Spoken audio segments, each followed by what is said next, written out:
पाकिस्तान के हालात कुछ ऐसे हैं कि एक ओवरऑल पिक्चर पर फोकस करने की ज़रूरत है। इस वक्त हम कोई एक एलिमेंट नहीं उठा सकते कि महंगाई है या सियासी कोई सूरत हाल बिगड़ी हुई है।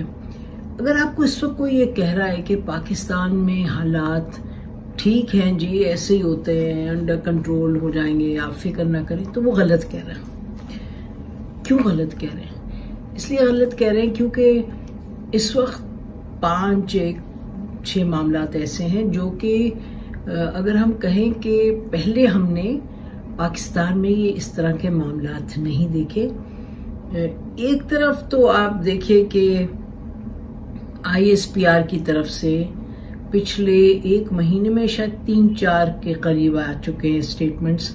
एक तो कल आया जनरल फैज़ हमीद जो कोर कमांडर हैं पेशावर के, and indeed a professional officer. अब ये याद रहे कि जब कोई आर्मी में कोई करते हैं, लेफ्टिनेंट जनरल या किसी हाई रैंकिंग ऑफिशियल कोई काम करते हैं तो वो अपनी मर्जी से नहीं करते। ये बात अटल है और बाद में जो भी इरादे बदल जाएं, जिनकी इंस्ट्रक्शन हो, वो और बात है। बट एक जनरल जो कमांड एंड कंट्रोल का सिस्टम है वो एक बड़ा क्लियर कट है। बहरहाल तो जनरल फैज़ हमीद बिकेम ऑब्वियसली बहुत कंट्रोवर्शियल बन गए सियासत में, क्योंकि सियासत में फौज तो थी और बड़ी एक्टिवली इन्वॉल्व थी। किसी हद तक अभी भी उनका रोल है, चाहे कंसिलिएशन का रोल इस वक्त उनके हवाले से कहा जा रहा है, या उनके इन्वॉल्वमेंट का, या न्यूट्रलिटी का भी, जैसे जो former prime minister Imran Khan कहते हैं न्यूट्रलिटी भी, जो कि वो भी एक रोल है। बहरहाल तो एक तो ये मामला है कि जनरल फैज़ हमीद के हवाले से हमने देखा कि ISPR ने उनकी बड़ी एक तारीफ भरा लिखा एक 2 पैराग्राफ्स, और उसको उन्होंने रिलीज किया और ये कहा कि जी इनको he can not be dragged into politics. अब जो लिखते तो लिखते, अब उस पर क्या कहा जाए, लेकिन हकीकत सबको मालूम है कि क्या हुआ, कैसे हुआ। तो लेकिन ये ज़रूरत महसूस हुई है कहने की। उससे पहले, और इसका भी पस मंज़र है, पहले उनको ओके भाई पॉलिटिक्स में बड़े इन्वॉल्व रहे, इलेक्शंस में इन्वॉल्व रहे, कहा गया 2018 के, और उसके बाद फिर कहा कि उस वक्त के प्राइम मिनिस्टर के बहुत करीब हैं, फिर कहा गया कि प्राइम मिनिस्टर के बहुत ही करीब हैं कि वो प्राइम मिनिस्टर चाहते हैं उनको रखें। वो बड़ी डिबेट है उनके बारे में, अभी तो मौका नहीं है इतनी लंबी बात में जाएं, लेकिन किस्सा मुख्तसर ज़रूरत महसूस हुई ISPR को कि उनके बारे में स्टेटमेंट दी जाए, जो कि गैर मुतवक्की चीज़ है, क्योंकि पहले तो मामलात कुछ फ़र्क थे। तो इसका मतलब कि आर्मी के अंदर भी एक ऐसी बात उभरी हुई है, एक प्रेशर है कि जी टॉप मोस्ट कमांड पे कि आप इन चीज़ों का अजाला करें। तो एक वो स्टेटमेंट दी गई।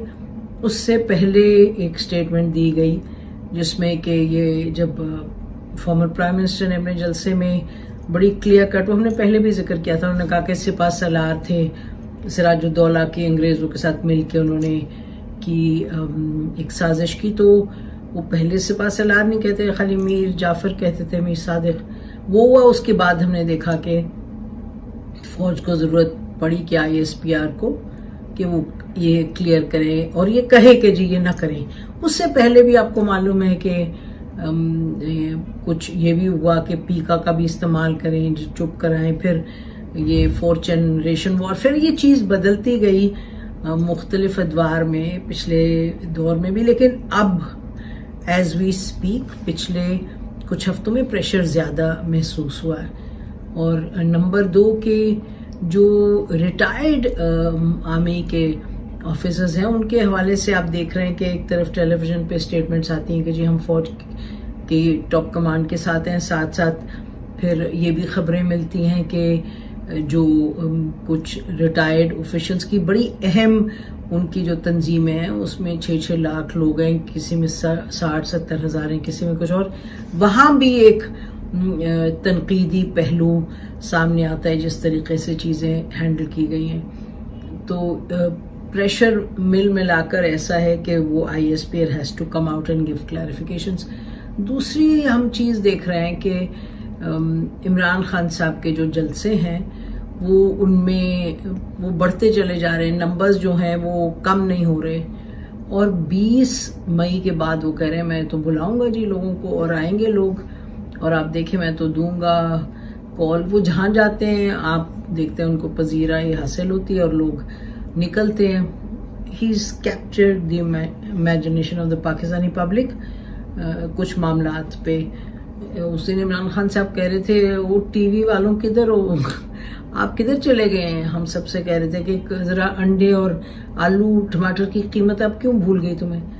तो इमरान खान साहब इज गेटिंग रिस्पॉन्स, बड़ी स्ट्रांग उनको और रिस्पॉन्स है। तो फिर अगर रिस्पॉन्स हर जगह मिल रही है तो फिर जब वो पिंडी का कहेंगे इस्लामाबाद पहुंचो तो लोग आएंगे। अब ये कहना कि जी गर्मी में आएंगे तो फिर भाग जाएंगे या फिर कितनी देर आखिर बैठेंगे, मामला वो नहीं है। आपको मालूम है कि टीएलपी पे भी जब आ रहे थे तो हमेशा ये रहा है कि जो आर्मी और एस्टेब्लिशमेंट होती है जिसको अल्टीमेटली जब एक सिचुएशन में बिगाड़ आए तो the army has to come out. Police नाकाफी होती है तो आर्मी फिर पीछे हटना चाहती है, वो नहीं चाहती कि ज्यादा इन्वॉल्व हो। मुझे याद है जनरल मुशर्रफ से एक बार तो हमने पूछा कि जी क्या मामला, what really is your fear, जब वो बिल्कुल एक कुर्सी को पकड़े जोर से बैठे थे और ये कि कोई उनको दुनिया की ताकत नहीं हिला सकती। वो उनके एक जो जिस तरीके से होता है मिलिट्री रूलर डिक्टेटर या जो जिन लोगों को एक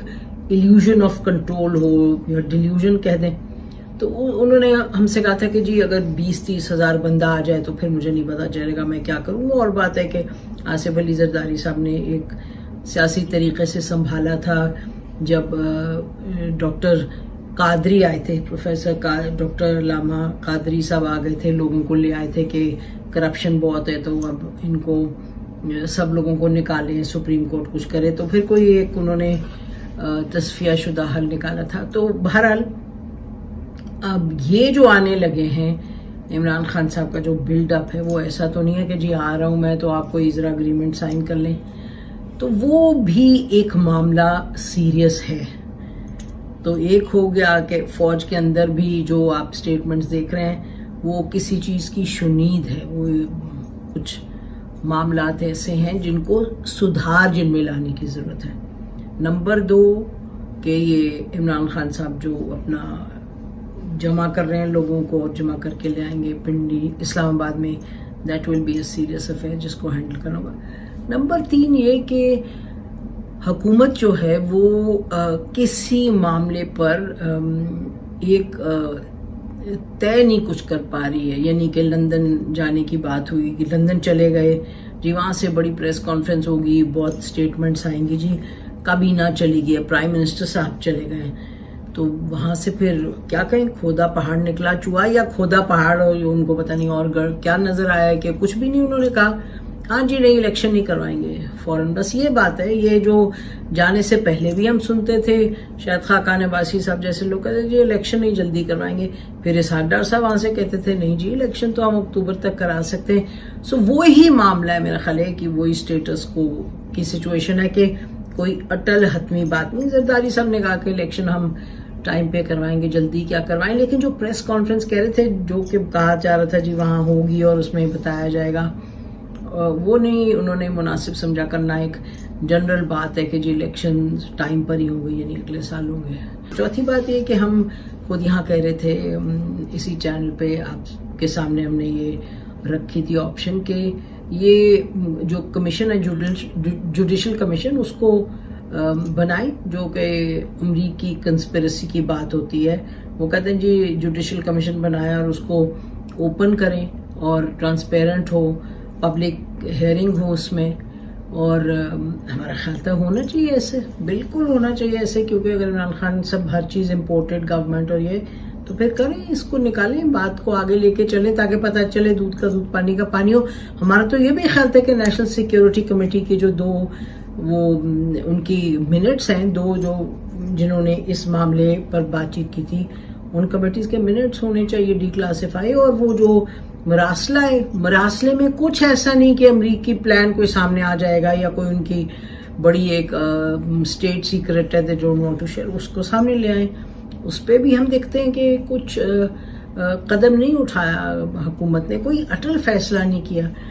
IMF के मामला अपनी जगह है, तो this takes us to point five ये मामला है कि इक्तसादी तौर पे कोई ये नहीं कि धड़म से कुछ गिरने वाला है, लेकिन इक्तसादी तौर पे चूंकि कोई बड़ी क्लियर कट फैसले नहीं हो रहे कि okay this is what will happen with IMF, अच्छा ये पेट्रोल प्राइसेस होगी, ये होगी, ये हमारे पास प्लान है, कुछ सामने चीज नहीं आ रही। मुसद्दक मलिक साहब ने कुछ दिन पहले हमसे बात की, मेरा ख्याल है 5-6 रोज पहले, उन्होंने कहा जी एवरीथिंग इज प्लान, हमने दे दिया हुआ है प्राइम मिनिस्टर को, वो देखेंगे तो बताएंगे। तो फिर देखेंगे तो फिर क्या बताएंगे प्राइम मिनिस्टर, हमें कुछ सामने अभी तक क्लियर पिक्चर नहीं सामने आ रही डिसीजन मेकिंग पे। और फिर ये FIA का जो केस है, जो प्राइम मिनिस्टर उनके बेटे हमजा शहबाज के दोनों के खिलाफ है, आपको मालूम है कि ये एक डॉक्यूमेंट सामने निकला कि जी 11 अप्रैल को एक खत लिखा गया था FIA की तरफ से कि जी कंसर्न लोगों का ख्याल है इस केस को बंद कर दो, लेकिन फिर जो स्पेशल कोर्ट है उसने कहा जी नहीं, 11 उन्होंने फिर हियरिंग उसकी की, फिर 23 को एक फैसला दिया और वो फैसला 2 रोज पहले आया। उन्होंने कहा नहीं जी ये केस बंद नहीं करेगी, विड्रॉ नहीं करेगी state against the current prime minister और उनके जो बेटे हैं, उसकी बजाय केस पे 14 उन्होंने कहा है कि मई को कोई फैसला देंगे जो फर्द जुर्म आयद करेंगे। तो ये सब जो मामलात हैं, एक तरफ आर्मी है, दूसरी तरफ हुकूमत वक्त है, तीसरी तरफ इमरान खान है, और ये मामलात कुछ ऐसे लग नहीं रहे कि आप कहें जी इट्स बिजनेस एज यूजुअल, बिल्कुल नहीं। इस वक्त कुछ ना कुछ हल तलाश करने की ज़रूरत है ताकि चीज़ें कोई क्लैश की तरफ ना जाएं, पॉइंट ऑफ नो रिटर्न की तरफ ना जाएं, हल निकालना पड़ेगा। और एक बात यह है कि आर्मी का जो एक रोल रहा है, आपने देखा कि ये बिलावल भुट्टो ने भी कहा कि जी हमें ये वोट ऑफ नो कॉन्फिडेंस से 1 या 2 दिन पहले मैसेज दिया गया, आई थिंक उनका किसी जनरल के थ्रू या सीनियर ऑफिशियल के थ्रू या सीनियर मिनिस्टर के थ्रू उस वक्त की गवर्नमेंट के कि जी आप या तो इलेक्शन या ये आप विड्रॉ करें वोट ऑफ नो कॉन्फिडेंस, या फिर मार्शल लॉ भी लग सकता है। तो ही सर हमने कहा जी फिर लगाएं, जो भी करना हम वोट ऑफ नो कॉन्फिडेंस से विड्रॉ करेंगे। तो हुकूमत कोई डिसीजन मेकिंग नहीं करी, लेकिन वहाँ एक कन्फ्यूजन और अभी क्लैरिटी नहीं है। लेकिन ये भी है कि वो करें जी हम इलेक्शन जल्दी नहीं कराएंगे, क्योंकि वो करें वजह क्या है, लेकिन फिर साथ इमरान खान कह रहे कराएं इलेक्शन जी। और हुकूमत, जो दिलचस्प बात है, वो जो कमीशन की बात की थी आज से मरियम औरंगजेब साहब ने बहुत दिन पहले, वो उस पर हमें कोई पेशरफ नहीं दिखाई देता। और फौज के अंदर अब आपको नजर ये आ रहा है कि जो भी बातें हुई हैं पहले कि कौन किस तरफ है, कौन किसका बंदा है, कौन किसका बंदा नहीं है, अब वो स्पिरिट दिकोर जो होती है एक फौज के अंदर, एक कॉर्पोरेट एंटिटी दैट, और उसकी बहुत सी वजूहात होती हैं कि वो जब थोड़ा सा भी अलग अलग होने लग जाए और लगे कि अच्छा शायद कोई धड़ाबंदी है, तो पाकिस्तान की फौज हमेशा उसका एक रहा है तरीक़ाकार कि यहाँ हुए कूज, ये कर्नल अलीम और फिर उससे पहले फैज़ अहमद फैज़ साहब, फिर ये असगर खान के जो थे ब्रदर इन लॉ कर्नल ये अलीम अफरीदी, उसके साथ और भी उनके साथ लोग थे, फिर ये कू करने की कोशिश की थी मुज़फ़्फ़र साहब ने। तो ये कोशिशें हुई हैं कि जी अंदर ही अंदर कुछ ना कुछ करें, लेकिन ये क्योंकि अल्हम्दुलिल्लाह फौज इज सच दैट उसके अंदर एक स्टेइंग पावर है to beat together, to remain intact. Things are not okay in Pakistan, things have to be okay in Pakistan. ये हम बिल्कुल नहीं अफोर्ड कर सकते कि चीज़ें ड्रिफ्ट में जाएं। तो इस पे आप फौरी तौर पे कोई कदम उठाएं, कोई सेंसिबल सोच सामने आने की ज़रूरत है। तो बहरहाल देखते हैं क्या होता है आगे। YouTube पर गूगली न्यूज देखने के लिए youtube.com की सर्च बार में गूगली न्यूज TV टाइप करें। गूगली न्यूज के पेज पर सुर्ख रंग के सब्सक्रिप्शन वाले बटन पर क्लिक करना ना भूलिए। YouTube पेज पर अपलोड होने वाली वीडियोस से बाखबर रहने के लिए बेल आइकन पर क्लिक कीजिए। आपको हर नई वीडियो के बारे में नोटिफिकेशन मौसूल हो जाएगा।